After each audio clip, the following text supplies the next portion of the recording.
Chapter 19. When King Hezekiah heard it, he tore his clothes, covered himself with sackcloth, and went into the house of the Lord.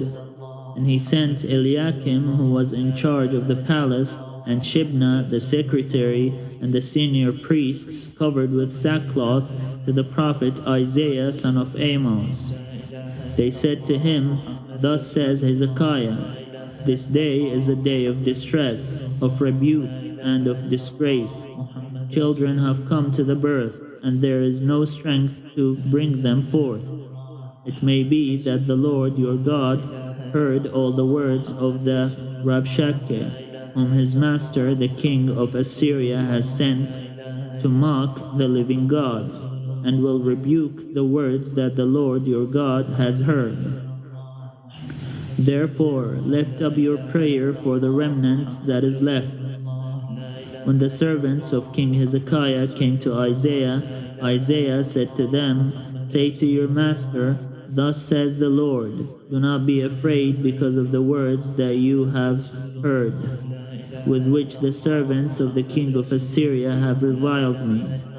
I myself will put a spirit in him, so that he shall hear a rumor and return to his own land.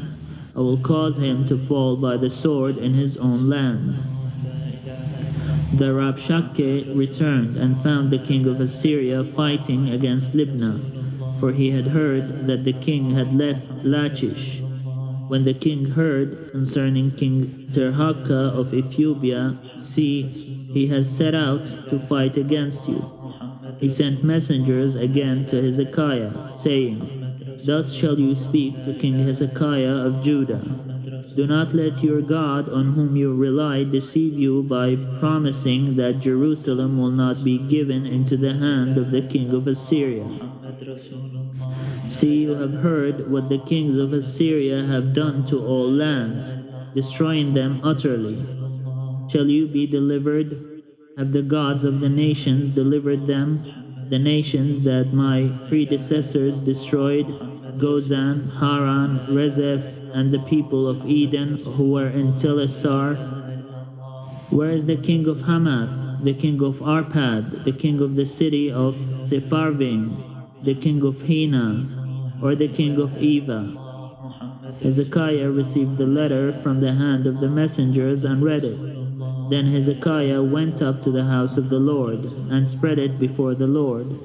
And Hezekiah prayed before the Lord and said, O Lord, the God of Israel, who are enthroned above the cherubim, you are God, you alone, of all the kingdoms of the earth.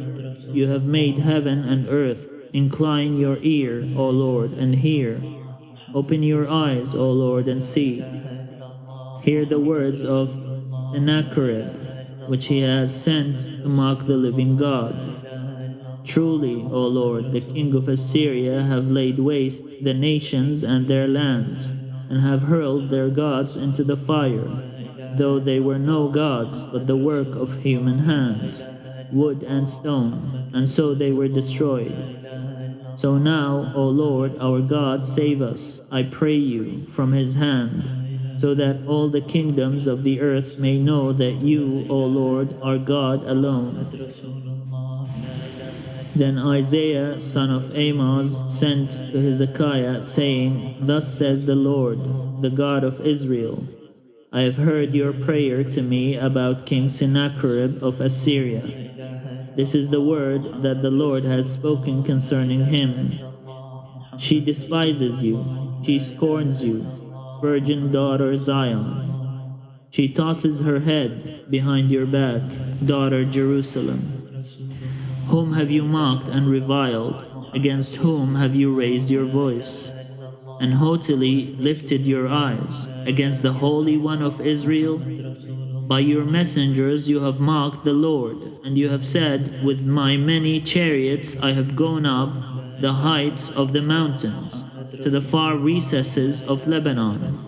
I felled its tallest cedars, its choicest cypresses. I entered its farthest retreat, its densest forest. I dug wells and drank foreign waters. I dried up with the sole of my foot. all the streams of Egypt. Have you not heard that I determined it long ago? I planned it from days of old. What now I bring to pass? That you should make fortified cities crash into heaps of ruins, while their inhabitants, shorn of strength, are dismayed and confounded. They have become like plants of the field and like tender grass, like grass on the housetops, blighted before it is grown. But I know you're rising and you're sitting, you're going out and coming in, and you're raging against me, because you have raged against me and your arrogance has come to my ears. I will put my hook in your nose and my bit in your mouth. I will turn you back on the way by which you came. And this shall be the sign for you. This year you shall eat what grows of itself, and in the second year what springs from that. Then in the third year sow, reap, plant vineyards, and eat their fruit. The surviving remnant of the house of Judah shall again take root downward, and bear fruit upward. For from Jerusalem a remnant shall go out, and from Mount Zion a band of survivors. The zeal of the Lord of hosts will do this. Therefore, thus says the Lord concerning the king of Assyria, he shall not come into this city. Shoot an arrow there, come before it with a shield, or cast up a siege ram against it. By the way that he came, by the same he shall return. He shall not come into this city, says the Lord, for I will defend this city to save it, for my own sake and for the sake of my servant David. That very night the angel of the Lord set out and struck down 185,000 in the camp of the Assyrians. When morning dawned, they were all dead bodies. Then King Sennacherib of Assyria left, went home, and lived at Nineveh.